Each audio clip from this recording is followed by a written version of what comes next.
One of the things I love about art is how the symbolism of one image can hold different meanings for different people. Therefore, I don't always share the personal meanings behind my paintings.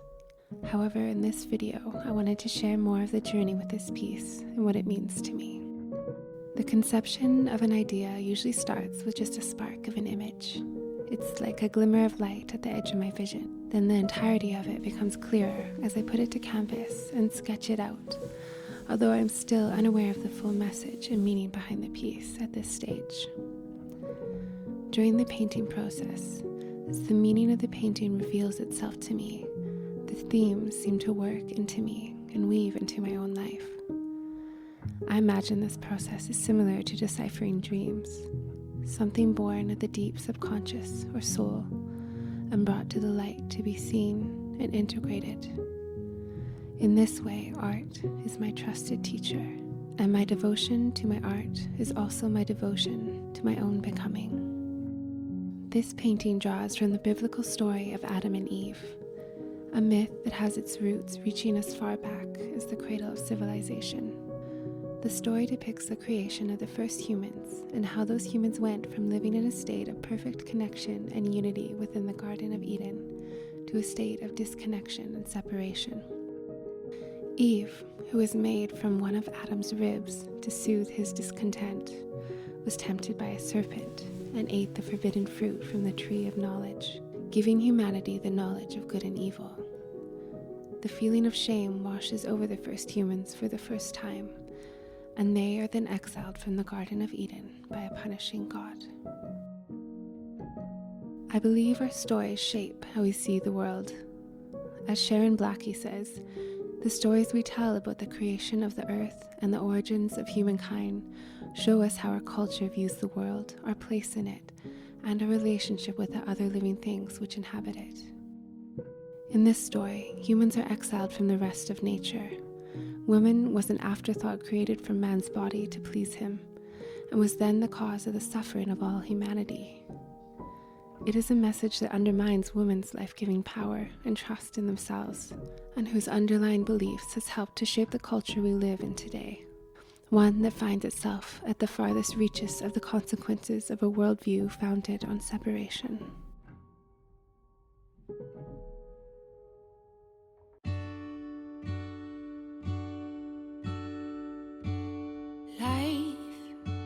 You've taken my disguise. You want me to be just me. Now I'm ready, life.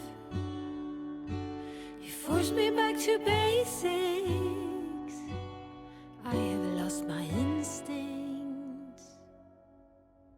My back hurts and my pillows pains like thunderbolts remind me, who is she? I promise I'll be brave enough. Hey, inner child, I'm sorry that it took a while.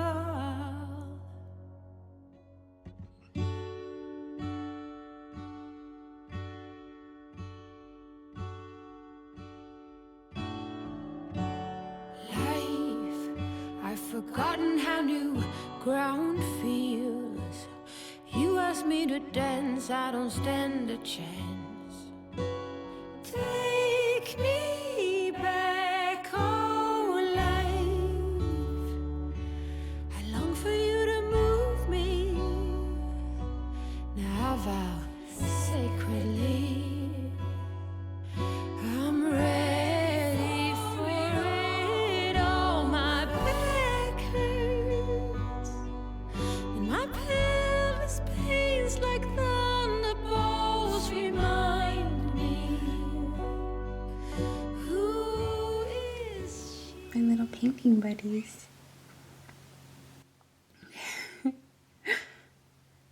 Kitten on each foot.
Painting, for me, has always been a way to reach into the depths of my own being and pull to light a piece of myself I need to see, something meaningful and precious. As I painted, I began to see how the themes of this artwork have been playing out in my own life and also in the cultural psyche. The theme of shame was brought to my attention, and the ways in which I have rejected and abandoned the parts of myself I've deemed unacceptable or unlovable. Brené Brown says that for shame to survive, it needs 3 things, which are secrecy, silence, and judgment. When aspects of our humanity are unseen, unheard, or judged, those parts are often hidden or rejected in order for us to be loved and ultimately survive in this world. But when parts of ourselves are denied, we cannot live full lives. I believe now that to see and welcome all parts of ourselves is a vital part of returning to wholeness. And then there is the theme of separation, so present in this story. The Western worldview has long positioned us as separate from the rest of nature, which is thought of as dead matter. The destruction to the earth, her creatures, and to humanity that has sprang in the wake of this worldview has been thoroughly devastating. Despite all this, life blooms forth. Beauty remains, and humanity's ability to imagine new possibilities and to create does not cease. With my art, I want to share another narrative, one of connection and belonging, where nature is seen as being alive. Humanity is seen as an intrinsic part of the web of life on this planet, and where we remember our place within the garden of life.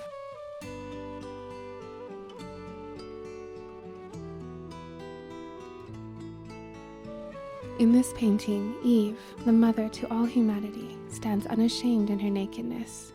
She has eaten the fruit and not been cast out. Although the landscape she stands in is dry and barren, life springs forth around her and from her, like she is the source of it. She knows she belongs to life, to the land, and to herself.